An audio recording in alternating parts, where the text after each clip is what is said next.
Full Scope, a podcast with two guys in their 20s giving their perspective on the games that we love, headlines of pop culture, and the meaning behind it all. I'm host Wellington Burns, along my counterpart Savon Morris. How's it going, man? It's going pretty good, man. I'm ready to dive in. Yeah, man, absolutely. And we have a lot of topics to get into today, as always. Obviously, some NFL topics, college football, a couple NBA ones, some album reviews in the second half. We're going to do a review of Scarface. But start off with just the Dolphins' big-time home win versus Buffalo and them, staying undefeated. They were able to win 21-19, and the Dolphins defense did just enough to stall Allen twice in the fourth quarter. Buffalo ran 90 plays compared to 39 for Miami, outgaining the Dolphins 497 yards to 212. But with looking at this Miami team, what they're doing, like getting off to this 3-0 start, beating a really good conference opponent in Buffalo, what were your takeaways on this, and just like how the game ended? Because Buffalo had a chance to possibly win it. Get a long field goal, but the clock management just didn't work out for them. Hats off to the Miami Dolphins, man. That defense played a heck of a game to kind of come together and figure out a game plan when their secondary is not their strong. So you look at what Josh Allen and Stephon Diggs was able to do the past, the first two games, and going off the bat and, going against a good Rams team and showing what their wide receiver core can do against a good secondary. So hats off to Miami Dolphins defense to figure things out, how to keep Stephon Diggs under wraps, man. But hats off to Tua. Didn't think he was going to come back into the game. Thought he had a concussion, but the drive coming back, he zips one to Tyreek Hill to set the tone. But man, Tua played a decent game. I think his decision making was the best out of it, but they moved the ball around. Waddle had a couple of receptions. Tyreek Hill didn't have as big of a game as I thought he was going to be, but I think they mixed it around well, and they came out on top 21-19, man. But I love where the Miami Dolphins is heading, though. These big moves they made in the offseason possibly might be working out. I know it's only third game. Yeah, I know it's a third game, man. Their schedule was not as tough as some. Yeah, you face a couple good teams in Baltimore, and then you come back to win against the win of Baltimore, and you beat a team in New England that's have averaged 12 points in the first three games. So, and then you get a Buffalo team and you figure things out, But no, I think they're headed in the right direction. I think I love what Tua has progressed. He's throwing his wide receivers open. He's anticipating things. His pocket presence is a little better. I wish the offensive line was better, but hey, man, hats off to Miami Dolphins for sure. Yeah, absolutely. And I mean, when you look on the side of Buffalo, obviously, like, it's one of those games where they aren't able to be at the same offensive output as they usually are. Yeah. Like, do you put that more on like what Miami's defense was able to do, or was it more so did Buffalo kind of look out of sorts in terms of like how they usually look? I think they did. Even though he had like 400 yards throwing 2 touchdowns, he made a lot of mental errors. And I'm talking about Josh Allen. I've never seen him be so frustrated in a game before. In his first his young career, it's a couple passes he wanted back. Going into halftime, he wanted to spike the ball, but reluctantly threw it to the outside because the snap plays and some of the plays that he missed. Like, I've never seen him be this discombobulated when it comes to being the leader and leading his team trying to get the victory. He didn't look sloppy. Stats will say he didn't look sloppy, but I think he could have played. Yeah. 400 passing yards, 2 touchdowns, no interceptions. But I think he played a little bit sloppy. His decision making is the difference in that game because they started off on fire. Too. His poise was a lot different too. Like in those kind of heated, in those like really like intense moments where you want a quarterback to kind of stay even kill, he really wasn't, and it looked a lot different than how he usually looks. Yeah, for sure. And you get frustrated. You get frustrated as a quarterback because you're not making the right reads or doing certain things that you normally do. But that comes with the game. His frustration was well known, and they were getting to him. They were, sacking him and bringing pressure. They didn't do anything out of the sorts that the normal other NFL team would do to him. But I think for him, it was more of mental errors than anything. Dolphins didn't really throw anything at him that was, make him like, okay, I can't read, because he had 400 passing yards and 2 touchdowns. So I think it was just the reads and his mental errors that game could have changed the pace of the game, changed the outcome of the game for sure. Yeah, definitely. And I'll get into Green Bay's tight 2 point home win versus Tampa Bay, and just also the Bucks Mhm. failed 2 point conversion. Green Bay was able to win by was able to win by 21-19 as Rodgers threw for 2 touchdowns and 255 yards. But what are your thoughts on this close win? As you know, this was the type of game where we really saw Tampa Bay struggle again offensively, but at Mhm. the end of the day, it was still the type of game where they had the chance at the end, but Yeah, Green Bay was able to hold them off. man.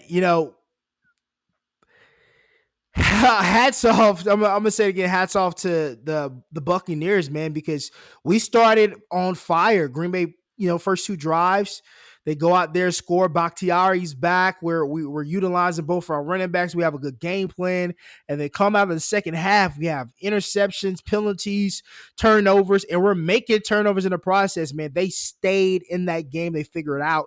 Yeah. And they didn't have Mike Evans. They're one of their biggest big wide receivers and threats. They didn't have a couple guys in the secondary that was banged up. But man, Decimated. they figured out, The yeah. receiver core was decimated in that one. Oh, for sure. And they figured out a way to stay in the game. That's crazy. But if you watch, I watched that game from beginning to end. It was like, why can't we pull away from these guys? I mean, the secondary wasn't doing anything, crazy. The running game wasn't working for the Buccaneers, but their defense got them in they kept them in the game. I mean, hats off to Devin White, obviously, and then a guy that's really underrated, Levante or Devontae. Um, but their defense looked really good. They had opportunities out the yin game because of their defense. But 14-12, they had an opportunity to Yeah, come 14 back, 12. missed the 2 point conversion. Hey man, that was a good game. It had me on my toes, had me, seat my edge of my seat for real though. Yeah, definitely. And also like when you look at also what Tampa Bay didn't have in that game, and then now they're headed to for next week. It's going to be a very competitive game against Kansas City. Kansas City coming Mhm. into town. Like, how do you think like their mentality is going to be going up? Like you're coming off of a Green Bay loss, and now you're going up against one of the best AFC teams. Like, you think it's one of those Right. things where hey, like if we get some of our players back, we'll be in a better form, or is it almost like kind of an encouragement of hey, like we still had a shot like to win this game, Yeah. even though we weren't even playing close to our best. Yeah, for sure. They'll have Mike Evans back for this game, who's only suspended one game. Yeah, They'll have a couple of their tight end weapons. I think play calling was the difference maker uh, for the Buccaneers with Brian Leftwich. I think he was playing so conservative and certain moments. You got to let Tom Brady go. Running game wasn't working. I think their best drive was going into halftime. But after that, they couldn't figure out how to get a groove. I think play yeah, calling has to change. Obviously, you don't have the big time receiver like Mike Evans who can take the top off, have the double coverage so other guys can get open. But with the Kansas City Chiefs, who's banged up in the secondary as well, I think they'll have found an opportunity to get the running game going with Leonard Fournette, and Mike Evans will be back. So play action will be there. It's some other opportunities, but when Mike Evans back and a couple other guys back, they'll be fine. But play calling has to be different. Obviously, you can't call the same plays that you would when you're, big time wide receivers there. But their defense is going to keep them in situations. They have one of the best front seven in the business in the NFL. Devin White, Vontae, Vita Vea. They got some outstanding young guys in the secondary as well. So their defense is always going to keep them in. If the play yeah. calling is different, obviously Mike Evans is going to be back. They're gonna be fine against Kansas City Chiefs. I think that's a boost for them. We didn't have our best player. We didn't do this and that. We couldn't call And certain plays, and we still we still stuck had a with chance to tie it exactly. up Still, yeah, 14-14 at the end. yeah. Yeah. And now getting into the Broncos edging San Francisco by one Mm, last night. This was just an mhm. extremely low scoring game, as Russell Wilson had nine 3-and-outs, only 126 Yeah. yards passing. Denver's defense, which allowed just 36 points through 3 games and sacked Garoppolo 4 times and Mhm. forced three Yeah. turnovers, was just a huge factor in determining the win. But what were your thoughts on this matchup and Mhm. just like how low scoring of a game this was, and kind of like neither offense really being able to find the rhythm? They just can't figure it out. And I'm more so talking about the Denver Broncos. I know I said, early this month that all they were missing was a franchise quarterback, and I still believe that way. But that chemistry is still not there with the wide receivers, still not there with the offensive linemen. Yeah, It's there have opportunities, But Cortland Sutton, Jerry Jeudy, and a couple of the guys, they have to make it easier for Russell Wilson, because that offensive line is not going to give him as much time. There were moments where he had all the time. It just was off accuracy, just a slight bit, but they have to get out their breaks and make separation as quickly as possible. And the running game has been non-existent for these guys. So a running game is a quarterback's best friend, and a tight end is definitely a quarterback's best friend.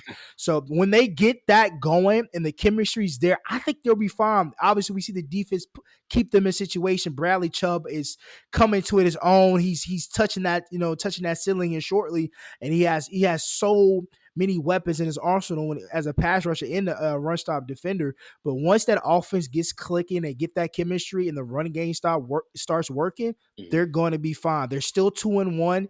Yeah. Great position to be in for the Denver Broncos. Tied with the Chiefs for the top of the AFC West. So yeah. Exactly. Last year they were non-existent. So it's a big change.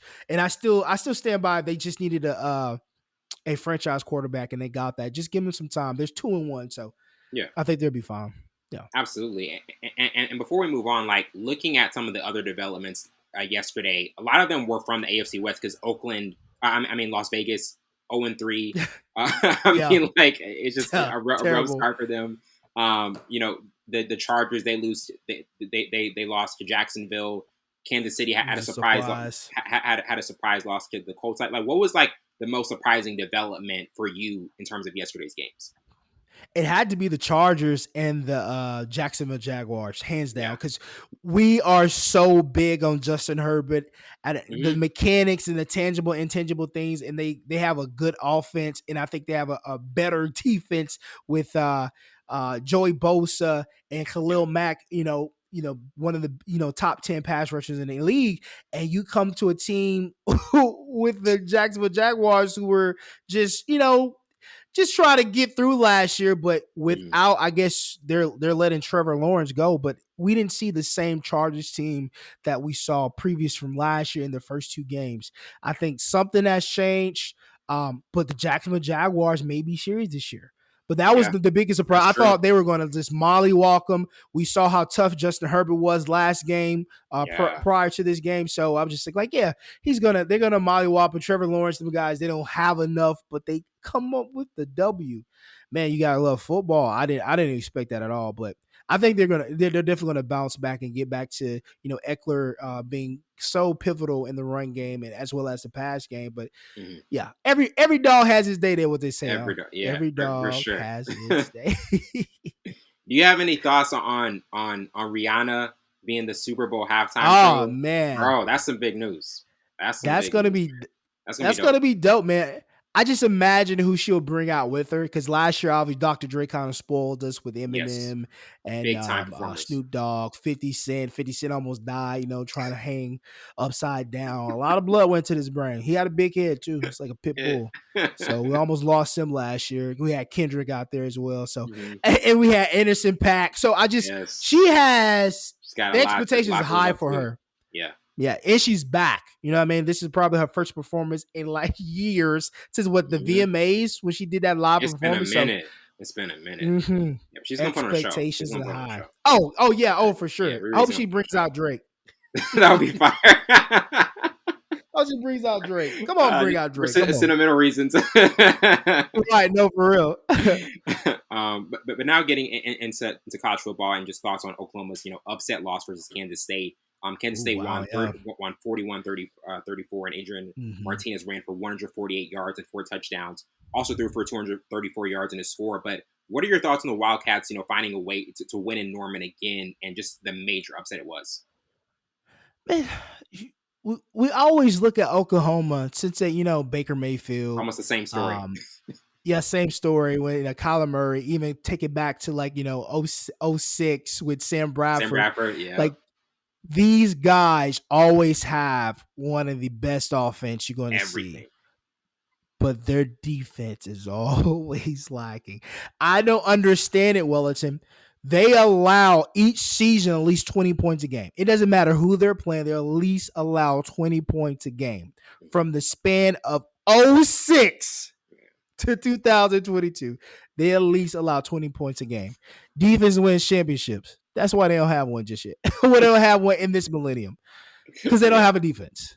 You got to have a defense. So, I wasn't surprised. Everybody's been upset this year. Like so many upsets, it's becoming the I feel like when normalcy of Oklahoma college gets football. upset, it's one of those things where people are just like, okay, if they didn't see the game, like their defense must have given up like a bunch of points, and that's how it always is. Exactly. And it's spot on every single time. It's spot on. The defense cannot handle the offense will give you points. Obviously, we've seen that for Absolutely. multiple years, but maybe it's the play calling or the defensive scheme that they have every single year, the defensive coordinator, but they always average opponent teams always average almost 20 points. So I was not surprised. I was not surprised. And now getting into Clemson's close win versus Wake Forest, which was, one of Yeah. the craziest Yeah, that games was of a the good one. weekend. Clemson put off a thriller on the road, 51-45, and DJ Ugale threw for 375 yards and 5 touchdowns. Also threw for 337 yards and 6 TDs to set a program a record. Hartman threw for 37 yards and 6 touchdowns to set a program record for Wake Forest. And this was just a back and forth game because, like, Clemson on the road, like, this was one of those games where they really could have lost it. It goes to double overtime. There's so many moments in it where just certain plays could have really flipped who won it. But, like, what are your thoughts on a win like this for Clemson and just, like, them kind of figuring it out on the road? Because like Dabo Sweeney said at the end of the game, like, if you're going to win the ACC and get to the playoff, you got to win games like this on the road. Right. And, this hats off to Wake Forest. Wake Forest is no pushover. Last year, they gave Clemson Tigers a scare, and then, Clemson kind of figured out at halftime, going into the third and most of the fourth quarter, and they pulled away. This time, Wake Forest had their number, pushing them to double overtime. And Nate Wiggins, man, broke up Sam Hartman's fourth down pass in the end zone, and it kind of capped it off. But this offense of Wake Forest really surprised me. The run game, was one of the big ones. I thought they kind of opened up a little bit of the passing lanes, and then Banks just goes off for 141 yards, 2 touchdowns. They mixed it up a little bit. Hartman might be legit, man. I didn't hear about him coming into the game, but he looked poised, 20 out of 29. Oh, for sure. Throwing 6 touchdowns against Clemson, who was number 5. Yeah, man. You definitely will notice. Scouts are going crazy, like, who is this cat? We need to keep our eye on him. But he kind of kept them in the game, and they had Clemson's number, just couldn't cap it off. But man, running game for Clemson worked too, 104 yards, 1 touchdown. But I love the way Clemson had that poise to say, okay, we're in a dogfight. How can we get out of this? And the defense stepped up for them. Absolutely. And get into another dramatic finish with Florida Tennessee. Tennessee was able to not the game you really want to talk about, but Tennessee was able to win 38-33, and now with them being 4-0, the last time they were that record, they advanced to the SEC championship, and the Vols survived just a couple of late touchdowns by Florida, and even the onside kick recovery gave the Gators another shot, but like. What were your thoughts on just how this game kind of turned into one that Florida really had a shot to win, and also how Tennessee is doing right now, because they're 4-0 and they really look like a competent SEC team? Their play calling is their offensive coordinator is pretty good, and most of the time, well, for 2 plays I know for sure there was miscommunication, and multiple plays where our secondary was out of order. They had a sign on their chest saying out of order. We're not working today. We're on strike. We're not going to cover anybody. Man, I can recount several plays where we're just out of our middle linebackers in the zone when everybody is in man coverage, and allow the running back to scoot out and get a touchdown. We're running cover 3 in the wheel route for the tight end and the wide receiver on multiple plays, gets out to the left side, and they get down the field or they score. So it was a lot of miscommunication on secondary. The offense played well. I'm not taking anything from Tennessee. Their quarterback in Hooker, man, he knows his system. He's comfortable with the system. He knows what his attributes are and his strengths are, and they utilize it. Our secondary is the weakest. So hats off to Tennessee. but I don't think they are that good, to be honest with you. They just Mm, capitalize on miscommunication little mistakes. I overrated. don't think they're that good. A little overrated. A little overrated so far. Yeah, they're 4-0 since forever, but I think they're a little overrated. There's so many mistakes for our secondary, so many mistakes on our defense. Offense played well, and we Yeah, still had an opportunity to beat them. So I don't think Tennessee is that good. I don't see them winning the SEC East, but I mean the West, SEC West. But hey, I'm a hater. I'm a little biased. I'm a little biased, Willis. I'm salty, brother. I'm definitely salty. I'm not gonna lie to you. I'm I'm salty, set. but I don't think they're that good. Like I'm just gonna be honest. I don't think they're that good. They didn't convince me they're that good just yet. And even after them not really being able to close that game, like we always talk about teams really closing games well, and that was one where they really Mm-hmm. let it slip. Even though like they still won it, they didn't close it, finish it the way like they really should have. But now getting into kind of like most interesting Week 5 game. To me, like an interesting one is Alabama Arkansas because Arkansas is coming off of a Mm-hmm. really close Oh yeah, that's gonna be a loss good one. to Texas A&M, and then Alabama is getting a really competitive team in the Mm-hmm. SEC West. But to you, like looking ahead, like what is kind of your most interesting Week 5 game, the one that stands out to you early? And you're gonna think I'm crazy. I have Wake Forest and Florida State. Wake Forest coming off a game where they should have won in second Yeah, overtime that against should have Clemson, won. who's number 5, and then Florida State is on a high 4-0 since 2016. The quarterback is back. Everything looks good. They're going against another great team in the ACC action. This is going to solidify who is Florida State really back, or if Wake Forest just got lucky against Clemson. I like this matchup. I'm gonna have to go with Wake Forest. I'm not a Florida State fan. I would never go with Florida State, but I like this matchup. This is gonna show me how good Florida State is, and if Yeah, how good. And are they back? Can we say after this game, win or loss, we'll figure out if Florida State is back. That I think that's my game. One of the games I'm looking forward to, and also NC State and Clemson. Can Clemson? This is another ACC team, for a test. and yeah, man, you got back to back. NC State looks really good. The top 10, so another top 10 matchup. So I'm looking forward if Clemson can have that same tenacity to bring into this game and see if they can come out, not make it as close. But yeah, Clemson has been in some dog fights in the past year or two. They haven't been convincingly winning against teams they should be. Yeah.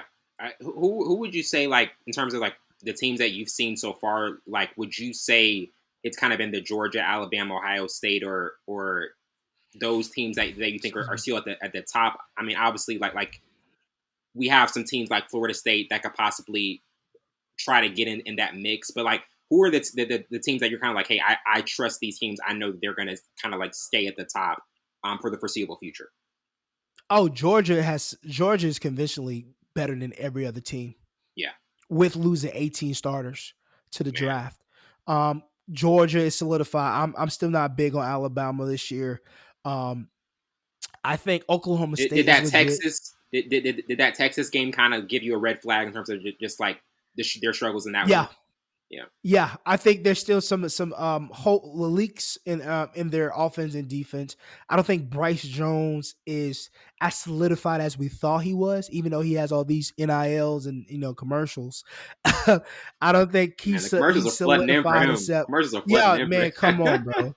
He has so much money, but I'll say this: the only team that is like I'll trust to do anything is Georgia.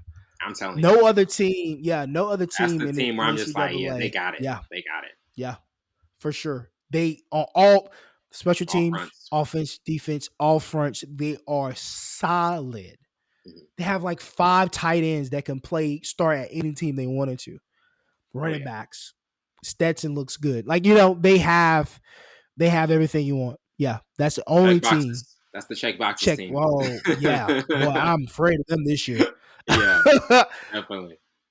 Yeah. And now getting to the NBA and obviously like the biggest news this past offseason has been Ime Udoka and his 1 year suspension and just the surprising developments of the situation. This announcement was made last Thursday night as the Celtics cited violations of team policies in their announcement. Sources previously told ESPN's Adrian Wojnarowski that Udoka had an intimate relationship with a female member of the franchise's staff. and the suspension is Mhm. effective immediately. And decision about Udoka's future will be made later, the team said. But what are your thoughts on this suspension and also just how the final decision was made? Because this is something where the organization probably knows even more of what was happening, and they're just not saying it now. But this is a big blow to the Celtics, and obviously coming off of the year they Yeah. had, not having their Mhm. coach at all this year. Wow.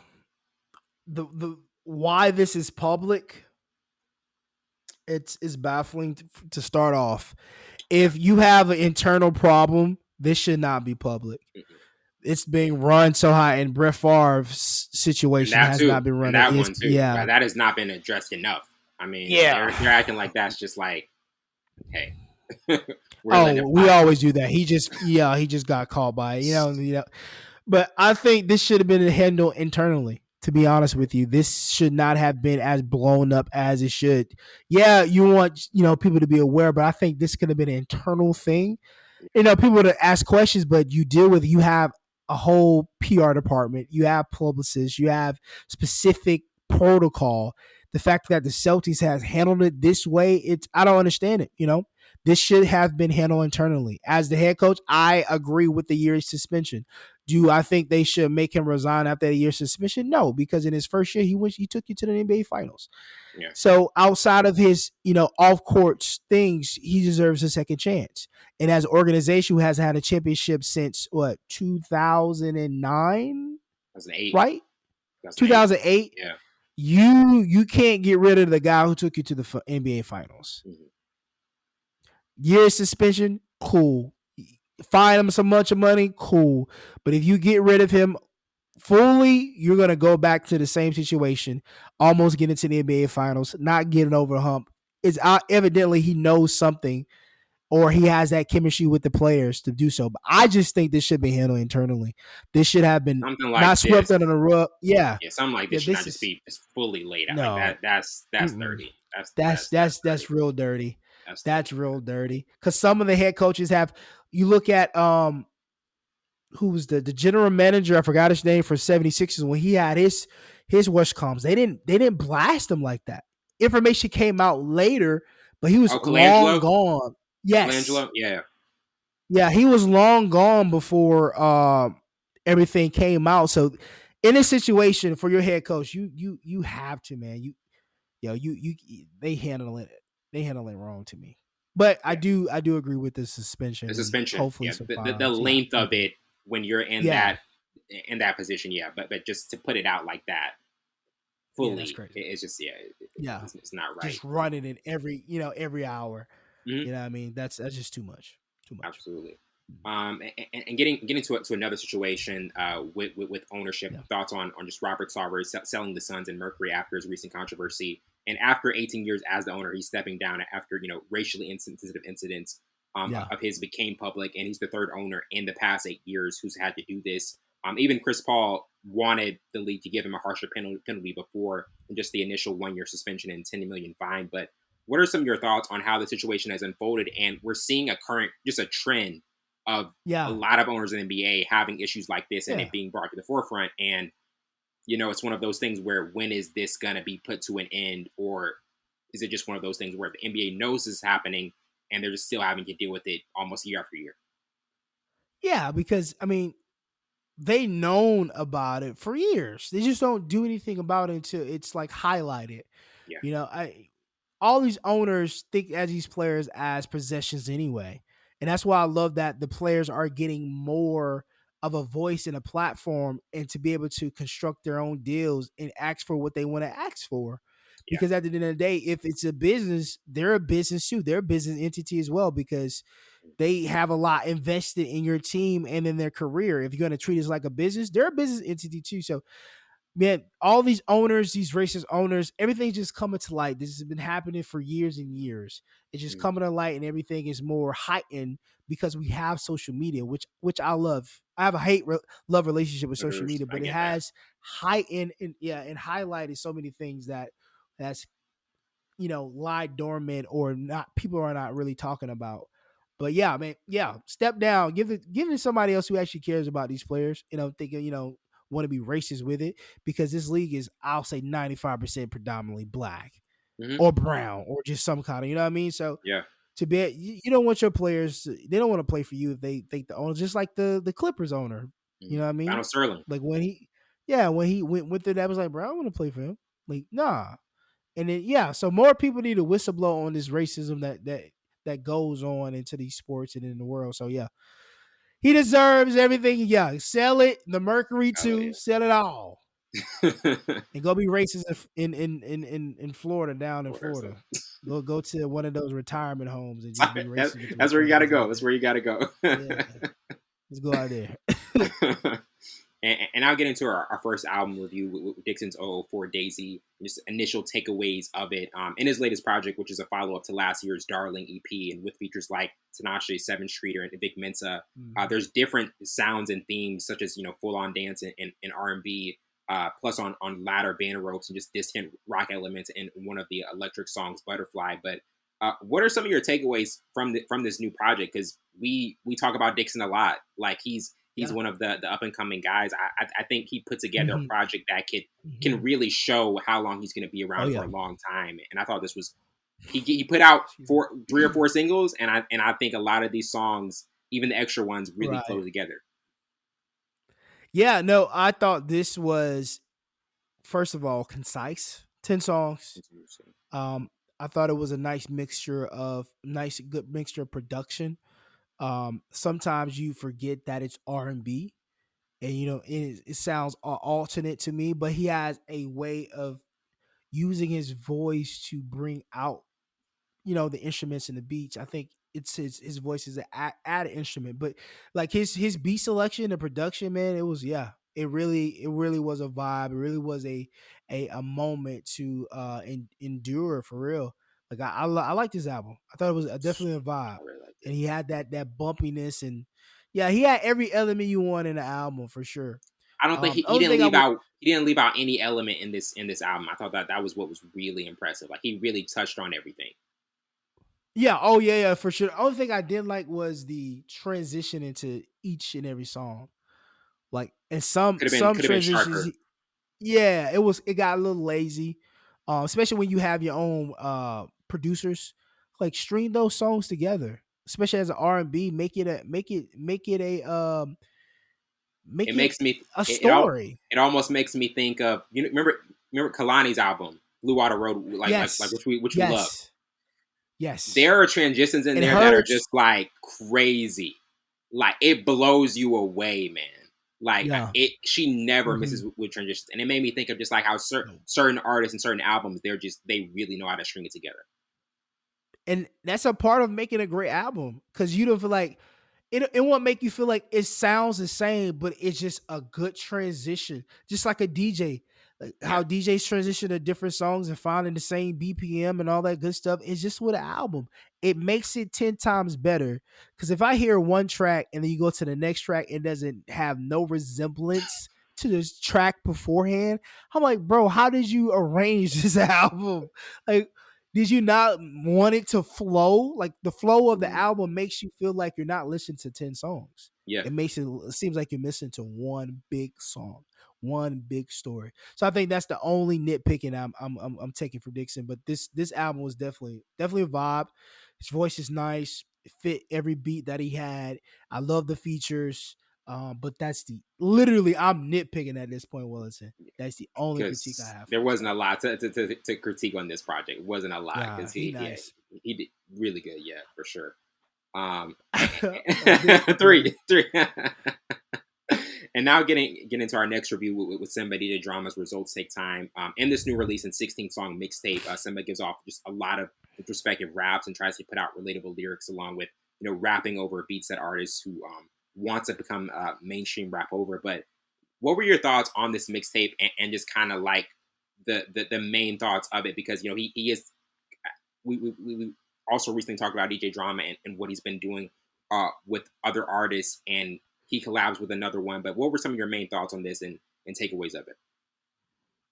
Yo, man, Symba, man. I've been seeing his rap videos and interviews go like crazy viral, man. He once again, you're gonna get tired of us saying this. He checked boxes. The voice, the cadence, the uh the confidence in which he Yeah, he's got a speaks, lot of the confidence. bars, the lyricism. Yeah, you could tell. That's Cali rappers and artists always have that confidence. That it's not Mhm. an arrogance, but it's just the confidence how The how he bravado. writes. Yeah. Yeah, yeah. He writes really well. Like you can have bars, but where you put the bars at, like put them Mm, in the right spaces within your rap. You can just can't bar, and then word, then bar. How he, yeah. I like how he constructs his raps. But nah, definitely. this was dope. This was dope. This wasn't like a. I didn't hear a song where it could be on the radio, which is fine. He didn't have a radio song to me, but I think he had a nice, good. Um, I think it was concise. 60 songs is not bad. Yes. Anything over 15, 16 is just like it's just too much. Like you doing too much, bro. I know you want to put as much music out you want to, but yeah, hey, You want to manipulate 15. the streams. Right, just 15, brother. But nah. I thought it was dope, bro. Like obviously, check the boxes. Mhm. Um, and I like the features. Features were good. I really do like. Yeah, Really I good. mean, I'm a huge fan of 2 Chainz. If you have 2 Chainz on your album, I'm gonna listen to it. Oh I'll yeah. probably go to that song first. I mean, I just like 2 Chainz, but no, he had Key The Two Glock. He had Chainz different song will be vibes played on it. first. The Two Chainz songs will be played first. Oh, for For sure, people. man. 2 Chainz is slept on. He's underrated, but I do like his features. I think he Yes, has different vibes on this album. He gave he gave the hip hop side, and he also gave the trap side, I and then he like that. mixed a couple. Yeah, it was a very versatile album. I think this is his first album, if I'm not mistaken. I think so. As a well known artist, yeah, Yeah, as a well known yeah. artist now, It's he's actually known. being known. Everybody Yeah. knows Symba Mhm. because he in his interview with Funk Flex, he called him Complex. out Yeah. about the Tupac thing, and I'm with Funk Flex. You know what I mean? I like what he said about the Tupac. I'm just not a big fan of Tupac. You know what I mean? I We like his mentioned that on the impact. above the. We mentioned that on the above the rim review, and Kevin. I think Kevin wants Yeah. to come on again to talk about like an official ranking. Oh no, man! I like his impact on hip hop or the rap game, but he didn't have bars or He lyric. couldn't hang. He He couldn't was hang. He catchy. couldn't hang with the lyricists. He could No, not hang with the lyricists, man. no, he cannot. You can't put Uh, him in your top 5 or your top 10 when it comes to because if you're talking top 5, is first of all you got to see if he's an MC. He checkbox was an MC. He just he true. has that charisma. But when it comes to the versatility and writing and rhymes and all that stuff, he's not. I'm not saying he's terrible, but when it comes to if he's in your top 5, he got to be better than a lot of people. In my Yeah. top 5, he definitely ain't better than them. He ain't better than Biggie. He ain't better than Jay-Z. He not Mhm. better than J. Cole. He not better than Drake. He definitely not better than Kanye. No. So even though Kanye Kanye, had a run. Kanye had a run early in his career where he was barring up. and his impact is way bigger So yeah, it's than bigger. Tupac. If you want, I mean, I know Tupac died early, but I'm sorry, I'm just not a huge fan of Tupac. I It's don't Tupac's listen to music. Tupac's music, but this Symba, yeah, he nice. He check boxes. He got a long road ahead of being just consistently great. Yeah. Definitely, absolutely.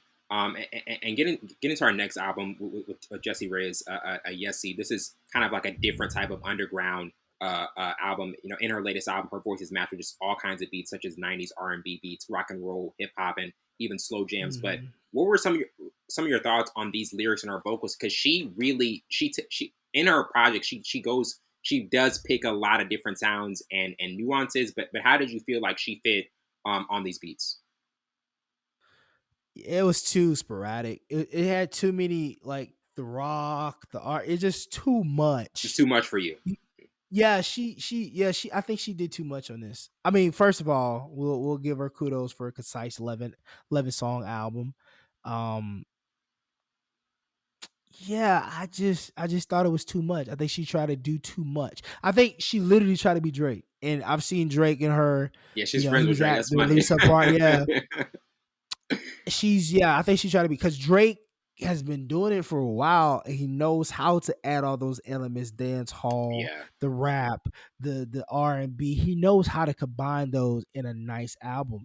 you're just It's starting. hard to replicate So it's that. It's gonna hard take to a while. replicate that. Yeah, it's It's hard hard to to replicate replicate that. that. I just didn't like this one. If Is she there would have one kept to a sound? blueprint Is there one sound for you wish she would have you wish she would have stuck to? forever with Black, am Yeah, I not mistaken? Yeah, with Black. that was Black. Yeah, Like right there. But I mean, even RB, I've heard a couple. I heard some of her songs where she had a good voice, but she just did too much on an album. I know you want to, experiment and do certain things. That's what EP's for. That's I what think this would have mixtape been a is fire for. EP. Yeah, I mean, this would have, and you could have added more songs, EP or a mixtape. You experiment more on mixtapes and EPs. See what people think. 5 songs. I'm gonna do all this sporadic stuff and see what people think. Mixtape, you can do whatever you want That's to what do. Dixon did with Darling. That's Whatever. what Dixon did with Darling last Exactly. year. Just Yeah, do like EP or mixtape. Do not do an album with all these different genres on one album. It doesn't work for me. Maybe other people liked it. I don't know how you feel about it, but I just didn't like it. Was just too yeah. much. Yeah, Yeah, it and was I, too and I much. do like her as an artist. I do feel as, but like you said, I do feel as though she could have stuck with something like the song with Black. It Yeah. would have fit more of what she was going after. Because like she tries to Mhm. like you said, like that's a great point of you saying almost trying to be like Drake, because she tries to touch on like Yeah. every different genre, and there's only he's different. Obviously, he's an all timer. Like Oh yeah. not everybody can replicate what he did and what he's still trying to do. So that's where you got to kind of like observe, like, hey, am I trying to be in something that's not really what my lane is, and Yeah. what my fan base would want? Yeah. Yeah. And absolutely not. Because I know her for like more R&B, more alternate a little bit, but not Mm. like no rock or anything like that. Like, yeah. She did too Yeah. much for this. And now getting into Absol's Moonshooter, his latest single, and he said that this is kind of meant to be an early taste of his upcoming album. He co-wrote it with Mhm. Zakari, and Absol kind of gets into a philosophical zone over a moody heart breakbeat and melodic string sample. But how did you feel about this new single and kind of the build up it can have for his upcoming album? I thought it was dope. Gotta remember it's 2 different Absols. He has the hyphen. Yeah, Because Absol's old school rapper that was with Most Def most of the time. yeah, He has a successful podcast. He actually hmm was on Reason's album a couple oh years no, ago. But I always got to remember because this is the long hair don't care Absol with the yeah, hyphen. But I thought it was dope though. I thought it was dope. It's not a song that I would like continuously play, but mhm. for what it was, and if it is a taste of an album, I can't wait. Do I think it's an album song? I mean, a single album song. I think it's a single song. I think it was a single song. Yeah, but I'm interested. It piqued my interest on what the album is gonna sound like Yeah. and what direction he's gonna go Interesting to. teaser.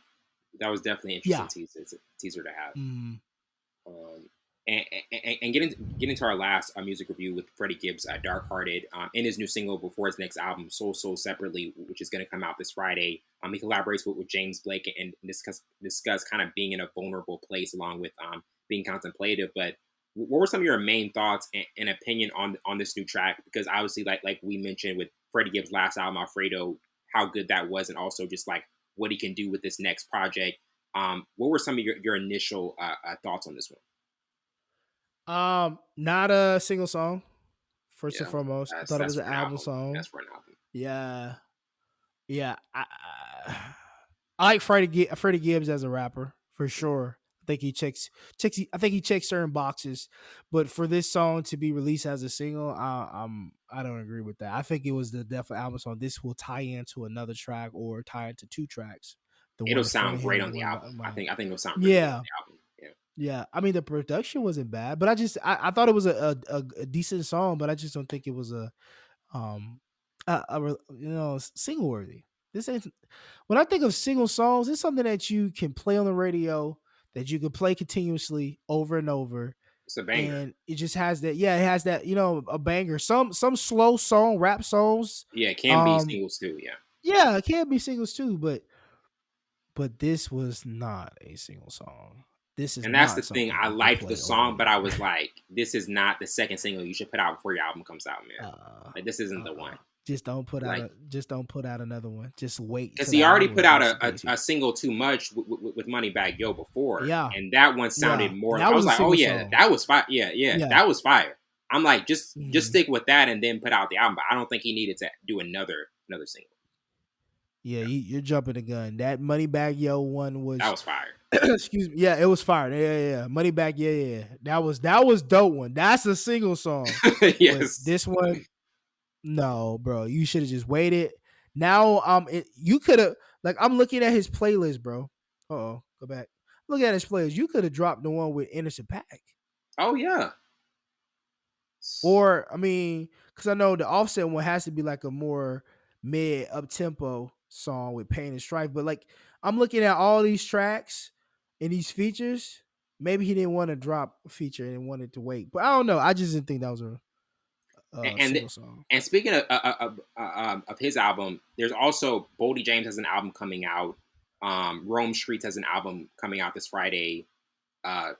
Tory Lanez as well. Is there, even Kid Cudi? Is there one album in particular this Friday?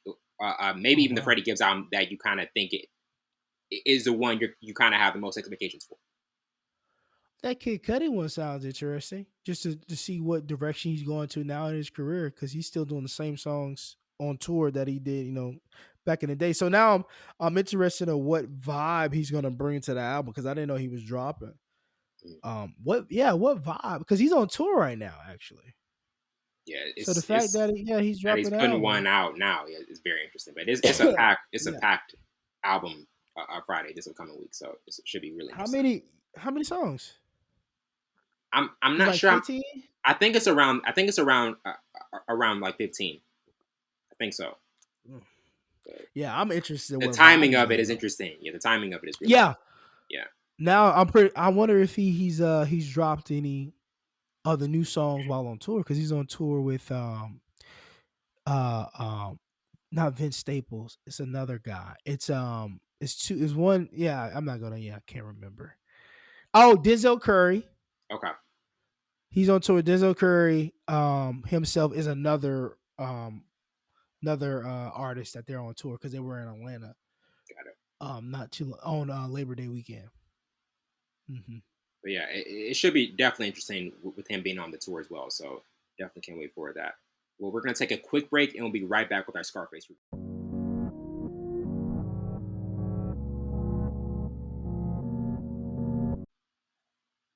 Welcome back to the show, and now we're getting to our Scarface review. And to start with the overview, Scarface is a 1993 crime drama film directed by Brian de Palma and written by Oliver Stone, loosely based on the 1929 novel of the same name and serving as a loose remake of the 1932 film. It tells the story of a Cuban refugee, Tony Montana, who arrives penniless in Miami during the Mario boat lift and becomes a powerful and extremely homicidal drug lord. The film co-stars Stephen Bauer, Michelle Pfeiffer, Mary Elizabeth Mastrantonio, and Robert Laggio. De Palma dedicated this version of Scarface to the writers of the original film, Howard Hawks and Ben Heck, had a budget of 23.5 to 37 million and brought in 6.6 million into the box office, and also had an 81% rating on Rotten Tomatoes. But what were kind of your initial thoughts on just how this film was stylized? It being kind of an ultra violent one, but also having a thin line between a moral drama and celebratory excess. I thought this was, and I remember this on two tapes of VHS tapes. Oh, way back. I remember like this is one of those movies that whenever it's on, whatever we'll watch it periodically. Like Green Mile was on two tapes, Saving Private Ryan was on two tapes. We used to watch this Scarface a lot, but I know when I first watched it, I'm like, bro, this is real. I don't really understand everything, but this is really crazy. It was really dope. So Like, wild how do you ride. just come in and hit on somebody's wife? Like, not even, not even hesitation, bro. Like, bro, this man does not care about dying, man. It was so many great scenes in this film. Like, it's hard not to get attached to it. And Al Pacino's portrayal of Tony Montana, and that name alone, Antonio Montana. Like, you cannot say that with an accent, Antonio Montana. Tony Montana. But now, man, first initial watch, I'm like, I really like this film. I really enjoyed it. Obviously, it's old school filming. Oh, you could tell that, uh, man. You could tell that. yeah, old school family, basic family, nothing too strenuous, but the storyline and the dialogue really carried this film, and obviously the action, Mhm. obviously. But no, I thought it was really amazing film. Check boxes. And for a film that kind of has this kind of style, like, do you think we talk about this so many times with other movies that we like, but do you think, like, if it didn't have a great dialogue, it wouldn't be the same type of movie that it was, or do you think just the character that Al Pacino portrayed was gonna still able to lift it even if it didn't have good dialogue? No, I don't think any act. I mean, you could ad lib, but I don't True. think the script, the base, the premise of the script has to be good enough, and then the ad libs are really cool. There's a million thousand, I would say a million ad libs that made movies Mhm. better. But that initial dialogue, initial screenplay, is obviously what gets you to make that movie. But Yeah. it has to be at least decently good. I just thought like the interchanging with different characters was really well written, especially with Frank Lopez and Tony Montana, Mhm. like that interaction, even with Omar, even with Elvira, Yeah. like the women in the 80s was just like that. Like it was a lot of dialogue that really made the movie good, because you can have a lot of action in a movie and it's still not good. Okay, we want action, but we also want to feel like we're connected to the story, and that's where the dialogue comes in. That's Mhm. where character development building comes in. I think with a 2 hour long film, you better have good character Oh yeah, you development. better. Yeah, You better have good. absolutely. But no, I thought, I thought it was, it really was the dialogue that kind of halfway carried the movie. Because you can Mhm. have all the action, blah, blah, blah. But if you don't have them, they're talking like caveman. I'm like, okay, what is this? All right, yeah, Turn subtitles let's on. come on. And he was funny. Told him Yeah. I thought it was funny, especially when he was getting interrogated before he was able to go into the one of the camps or whatever. He was like, just joking around with the officers or the whatever who they were. But yeah, man, it just that Yeah. dialogue, that was a funny scene. Like it gives you a more depth of who his Mhm. character was. Absolutely. And getting to our first topic from 1 to 4 stars, what would you give it? To you, what would be your particular rating for this one? I have to give it 4, man.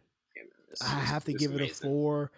Yeah, it's something I watch. Oh, if it's on TV, obviously I don't have the DVD, but if it's on TV and it's on, or it's on like Netflix or whatever, it was on Netflix for a while. Oh, it's still on Netflix, Yeah, still and I on. watched it the other day. So man, every chance I get it, I know it's long, but yeah, It's I one of those like it. ones you still want to watch all of it, Yeah, even though it's long, like it has that effect. like it didn't touch, like it touched on so many things, but like the underlining relationship he has with his sister and why he didn't want Manny to date her. Obviously Manny was a womanizer anyway, so I understand that part, but Yeah. just like not seeing He her, had good like it had reasons. so He many had good touching. reasons for her to not be Yeah. around Manny. Yeah. He was definitely was a womanizer, but it had different elements of what what I liked in a film: action, good dialogue, Mhm. relatability. Obviously, it wasn't shot as beautiful as now, but I think it for what it was and the era that it was in, I thought it was shot decently good. But I This film now would have been shot like crazy. oh my god, you ever have so many drone shots in here, bro? Like what was the Uh, gray? The movie with the gray area with what's his name? He played Captain America, and then the other guy who played in was it Chris Evans? Chris Evans, and the guy who played in The Notebook. I forgot his name.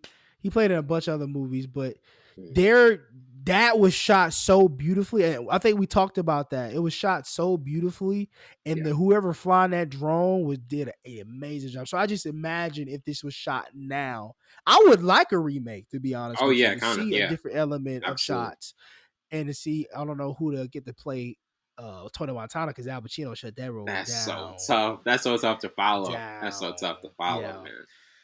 Yeah, But no, I absolutely. have it 4 stars. Yeah, definitely. Big 4. Yeah, I would have to give it 4 as well. I mean, this just had a very riveting Pacino performance, and just the cinematic portrayals along with Retribution show how it was just an engaging modern version of a gangster story. Mhm. But now getting into favorite character, and one that was kind of a a background character, Alessandra Sosa. he was interesting because Yep. he was kind of able to spot weak associates that could cause him trouble in the future, but and that ended up denying his foes having enough time to plot. And I thought that was very interesting to see kind of how he was able to spot Mhm. the ones that could kind of bring him down. But to you, who was your overall favorite character? Oh man. That's a good one. I don't want to, be, you know, I'll say I know it's tough. Tony Montana's obviously. I'll say Manny, man, because Okay. it's funny. Manny was the front guy to get them into Frank Lopez's thing. And then no, it got to be Tony Montana, bro. I can't even I fake it. love that. It has I to love be that he's like, nah, bro. I'm going with Tony. because he literally took it over. Manny brung them in, Yeah. and whatever. And then he had the mindset was like, nah, bro, I want to be a boss. I want to be my own guy. Like he had that arrogance about him and the confidence about him to be like, yo, I'm coming in the game. Okay, that's cool, but I want to run the game too. I want to be the top of the head. And Manny didn't have that vision. So Tony Yeah. Montana, bro, like he went out crazy, man. He was a cokehead, but it's okay. He didn't feel most of those bullets. Go ahead. Come on. Go ahead. Like, yo, that had to be That was one ad of the lib, bro. craziest Because piles no of coke way, I've ever seen. bro, that man put his whole hair in it, bro. He headbutted the coke, Wellington. I don't understand it. He headbutted. That's a lot of coke, bro. He didn't feel none of the bullets. Go ahead. Come on. I thought about bullets. I thought about How do you pull the bullets out your body and throw them at people? Oh, Come on, man. You he definitely was on coke. on one. He was on one that Yeah. entire film, man. He was on a Goodness. pile. He was on a pile. He was on a pile of cocaine. That's what he had, a pile of cocaine, a hill of cocaine. But nah, yeah, Tony Montana definitely, yeah. Without his character, without Al It's not Pacino the same playing movie. him, this It is movie, not the same movie at all. absolutely. Yeah, definitely. But I do like Sosa because he's a different Yes. kind of. I told you, don't mess with me, you monkey. Like, yo, whoa, he sent the army after him. Yeah. That's when Yeah, that's when you know it's real. That's when you know it's heated. And his voice, though, his voice was so, yeah, like his voice, deep voice. Mr. Sosa, what am I calling? Like it was like I can't go that deep, but it was just like, yeah, I don't want to cross you. Your voice Yo, alone could kill me. Like I don't. just the voice over the phone, man. Right? Yeah, Tony. Like no, don't call me no. Just Nah. call me. Yeah, nah. And now getting into most memorable scenes, I had Tony's interrogation, which was at the beginning of the film, also taking over negotiations, the club shootout, murdering the general, also the restaurant ran from Tony later in the film. Also drug deal gone bad, and then finally stopping the assassination, and then also Tony's final stand, which that entire entire scene there, it has to be at the top. But kind of to you, kind of what were some of your memorable scenes in this movie? Ooh, besides you always pick the good ones. I think it was oh no, that's not a good one. Yeah, you always pick the good ones, bro.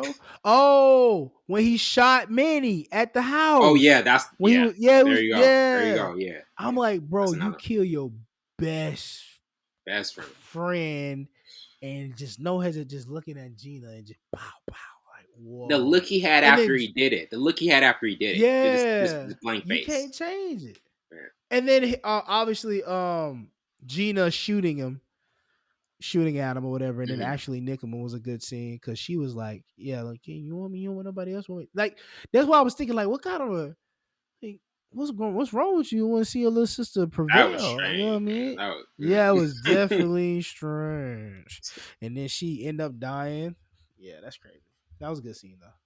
Absolutely. And I gotta get into most memorable quotes. I had "Every dog has his day" from Tony. You don't have the guts to be what you want to be. Every day above ground is a good day from Mel.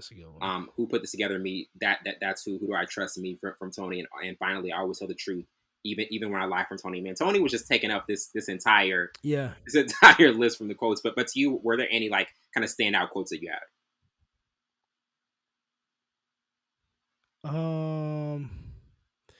Once again, you said all of the good ones. And Tony Montana, like, Tony had always, had all the good ones. I'll give you one from Sosa.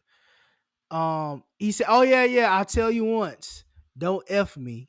Don't you ever try to f me." Like that Mm, one liner right there really solidified Sosa as like a true villain yeah. in drug lord. I'm gonna give you one. I'm gonna give you one warning. That's it. And then obviously the phone call. I told you a long time ago. You effing little monkey, not to f me. And then he sent an army. Whew. And then Tony Montana is no more. I don't That's like how he it. died though. Oh I don't like how he died man, though, bro. man. How about he come behind him and shoot him in the back? Come on, bro. You weak, bro. All the slow mo. You just got this, sawed off shotgun in your hand, and you shoot the man in the back. Put Come him on, in the get out back, of here. bro. Come on, Yeah, nah. you shoot him in the That's back. the Come on, way you you do could it. have That's faced the him. way you do it. Nah. You felt that one though. You felt that one. Yeah. You definitely felt that shotgun. hmm Like, Um. "Bleh." You felt that shotgun. Oh my goodness. And now kind of get into what did you like the most about the storyline. To me, something else I observed in this was there was kind of significant parallelism between Tony the facial scar and also Al Capone because he's Mm. Mm-hmm. another criminal who kind of ruled Chicago's underbelly in the same way that Tony did during the time it was shot. And I liked how Brian De Palma kind of showed like a kind of a similarity between two kind of like crime drug lords and ones that Mm-hmm. were kind of going down the same route. But to you, what did you kind of like the most about this storyline? The come up, really, man. Yeah, Coming from Cuba, working his way up to the top, and being that guy. But also I love the little lessons in and out. Frank Lopez tried to tell him like the only way you'll stay in this business for long if you fly straight, don't be flashy, and that's what most every drug dealer or whatever tell you: do not be flashy. yeah, You're gonna get caught if you bring a lot of attention. And so there's a lot of life lessons. You know, I don't know why he wanted a kid. You think like Alvarez said, you think you gonna pick him up from school? Like, bro, you think you live in a normal life, bro? Like, what's going on? But I love the life lessons that was in it. I mean, obviously the come up of him coming from absolutely nothing, coming over and kind of taking things over and not being afraid to take things over. mm, But for the most part, I like the life lessons for yeah. sure. Definitely. Hmm. And before we get to the last topic, like Al Pacino, he's one of those actors that has been around for so long, has had so many Yeah, memorable performances. all Obviously time. with the Godfather series, this movie, he was in Heat. He's even Oh been yeah, in The Irishman. He's been in just countless movies. Like to yeah. you, looking back at his career and what he's been in, like what are some of the movies, even including this one, that you kind of say are just the automatic ones that you say like, yeah, these are the top ones that he's been a part of. Oh, obviously Godfather. He him portraying Tony Montana Any Given Sunday for the Oh sports. yeah, it's another one. Um, he's had a lot of he has a luxurious career, and his catalog is really crazy with the versatility. But obviously, when you think of Al Pacino, you think of The Godfather, you think of Yes, Heat, one of the ones I think of because I didn't really watch Godfather that much, but Heat, man, I love that like, movie. yeah, yeah, Love it. that's yeah. He Any Given Sunday is another one I think kind of like solidify his acting ability to portray a coach, an NFL coach at that, and have those underlying issues as well. But yeah, man, those the top three in my opinion that I think of the most is Godfather, Scarface, and Heat for Yes, sure. That's his top definitely, three. Top for sure. three.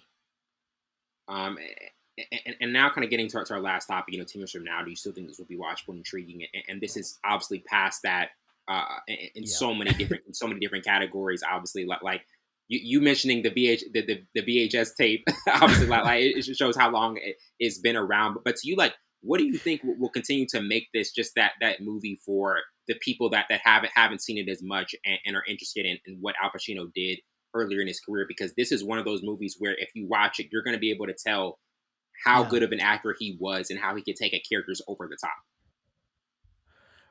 Man, this film, people will gravitate to this not because of the length of the film, but the amount of character development in this film with Tony Montana. You get a hint um comedic aspect to him. You get the serious side, especially when you see him with Gina. Yeah. He goes through every emotion that a character has, and he does it in such a way. Even when he finds out who's tried to kill him, it's just the way he moved, the way he did things, the way he came from the slums. To be honest with you. Right. And I think the relatability to it with the family aspect of even it's always that family aspect in mom movies, any type of Always film, shrinks together. wanting Yeah. wanting to have the woman on his own, wanting to have kids, wanting to have the family life, the morals. He didn't want to kill those kids. I forgot that scene. That was a good Oh yeah, scene that was when they're he supposed said to I'm not blow him doing it. up. Yeah. Yeah. Yeah. Yeah. So you always had that moral base, like no kids. No, we don't do kids. That's the rules. It's the rules of the mafia. We don't mess with wives. We don't mess with the kids. So it's always that element in there in them type of films. But man, people will watch this because it's funny. It has Definitely. enough because there's some comedic elements in this movie. The comedic A elements lot of action. are right up there with the action and dialogue, man. Like it Oh, has for sure, man. every different pocket.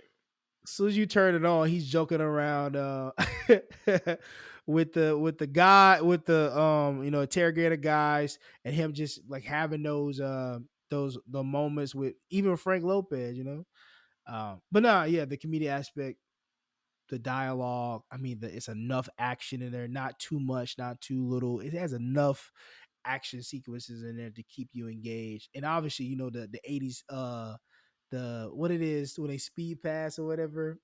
Oh, what is it? It's like a collage of different Westcoms that did it. Push it to the limit. That whole Oh sequence. It started in the 80s. It yeah. started in the 80s, This bro. And felt like they 80s. This felt like heavily 80s, man. Like yeah, if you're that a movie element. that fit the time period, this is one that did it. Like this is one that was like perfect for its time. Like it was so good. I can't remember the name of it. But yeah, it's all 80s films have it. Put music behind it. There's a lot of B-roll going to sequence and sequence, then it comes back into one scene to kind of get back into the screenplay. Yeah. But nah, I thought that element is always good. Absolutely. Well, that wraps it up for tonight. I'm host Wendell Burns, and I'm my counterpart Savon Morris. This has been Full Scope. See you later.